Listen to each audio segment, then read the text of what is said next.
अयोध्या नरेश महाराज दशरथ की 3 रानियां थीं, कौशल्या, सुमित्रा और कैकेयी। महाराज की तीनों रानियों से विवाह की कथा काफ़ी रोचक है। भिन्न भिन्न परिस्थितियों में महाराज दशरथ को ये शादियां करनी पड़ी थी। आइए महाराज दशरथ की 3 शादियां से जुड़ी रोचक कहानी जानते हैं। राजकुमार दशरथ विवाह योग्य हुए तो उनके विवाह के लिए वधू की तलाश शुरू हुई।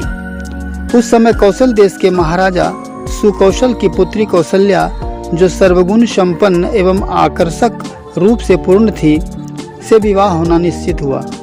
परंतु उसके विवाह की तिथि से 3 दिन पहले ही राजकुमारी कौशल्या का हरण कर लिया जाता है और हरण करने वाला लंका का राजकुमार रावण था। इस हरण के पीछे भी एक दिलचस्प कारण था।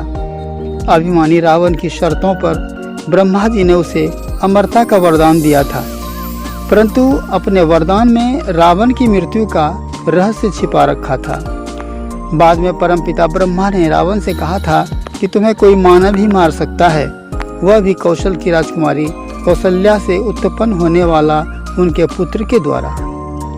ऐसे तो रावण को मनुष्य से कोई भय नहीं था, फिर भी वह इस संकट से मुक्त होना चाहते थे, इसलिए उसने कौशल्या का हरण कर लिया।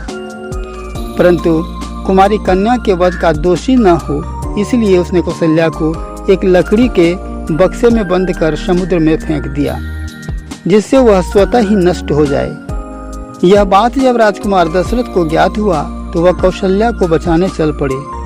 कौशल देश पहुंचने पर दशरथ से कौशल्या हरण की बात छुपाई गई और कौशल्या की छोटी बहन सुमित्रा से दशरथ का विवाह करा दिया गया। विवाह उपरांत दशरथ को कौशल्या के हरण की सत्यता की जानकारी हुई। तब महाराज कौशल्या को बचाने निकल पड़े। काफी कठिनाइयों का सामना कर अंत में कौशल्या को साथ लेकर वे कौशल देश पहुंचे और फिर दोनों का विवाह संपन्न कराया गया। इस प्रकार महाराज दशरथ का विवाह कौशल राजकुमारी कौशल्या तथा सुमित्रा दोनों से हुई। आइए अब जानते हैं दशरथ और कैकेयी के विवाह की कहानी।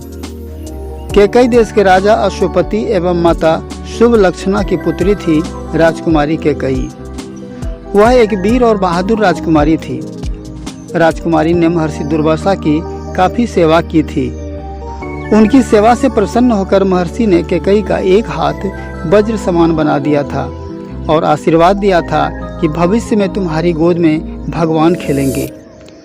उसी समय देवासुर संग्राम का प्रारंभ हो गया था। राजा दशरथ भी देवों की ओर से युद्ध में शामिल हो गए। राजकुमारी ने महाराज दशरथ की सारथी बनकर उनकी सहायता की और देवों की जीत में अपनी भूमिका निभाई। संग्राम के बीच राजकुमारी कैकेयी पर दशरथ मुग्ध हो गए थे। दशरथ ने प्रेमवश कैकेयी को 2 वरदान मांगने के लिए कहा था, जिसे उसने उचित समय पर लेने की इच्छा बताई थी। वापस लौटने पर विजय की खुशियों के बीच दोनों का विवाह भी संपन्न हुआ। इस प्रकार महाराज दशरथ की 3 रानियां हुई, परंतु 3 रानियां होने पर भी महाराज दशरथ को पुत्र रत्न की प्राप्ति नहीं हुई। इस चिंता से महाराज के साथ सारी प्रजा दुखी थी। समय बीत रहा था और बीतते समय के साथ समय ने करवट बदली और महाराज दशरथ का महल भी बच्चों की किलकारी से गुंजायमान हुआ। यह किस प्रकार हुआ अगली कहानी में बताऊंगा, तो साथ रहिए, पढ़ते रहिए। तो दोस्तों, यह थी आज की कहानी।